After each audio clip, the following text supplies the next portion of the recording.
औरंगाबाद विश्वविख्यात छायाचित्रकार कला महर्षी के.की. मूस यांच्या स्मारकाचं लोकार्पण आमदार मंगेश चव्हाण यांच्या हस्ते झालंय। लोकार्पण 14 प्रेमी युगलांचा सत्कारही करण्यात आला। चाळीसगाव सारख्या ठिकाणी आयुष्याची 50 वर्ष प्रेयसीची वाट पाहतच घराचा उंबरठा न ओलांडणारे व आपल्या अनेक छायाचित्रांना कलाकृतींना दगडी हवेलीत बंदिस्त राहून जन्म दिला असे थोर व विश्वविख्यात छायाचित्रकार कला महर्षी के.की. मूस यांच्या स्मारकाचं लोकार्पण 14 फेब्रुवारी रोजी आमदार मंगेश चव्हाण यांच्या हस्ते पार पडले।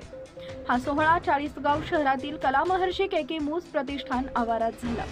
के.की. मूस यांच्या कला दालनाची वस्तू 110 वर्षापूर्वीची आहे। या दालनात मूस यांनी निर्माण केलेल्या अलौकिक कलाकृती जतन करून ठेवण्यात आल्या। त्यांच्या जवळपास 1500 कलाकृतींची कल्पक मांडणी या कला दालनाला केलेली आहे। यावेळी 14 प्रेमी युगलांचा सत्कार करण्यात आला।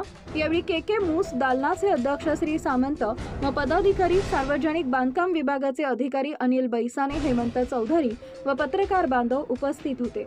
Bureau report, Murad Patel, Chalisgaon. Subscribe now and press the bell icon. Never miss an update.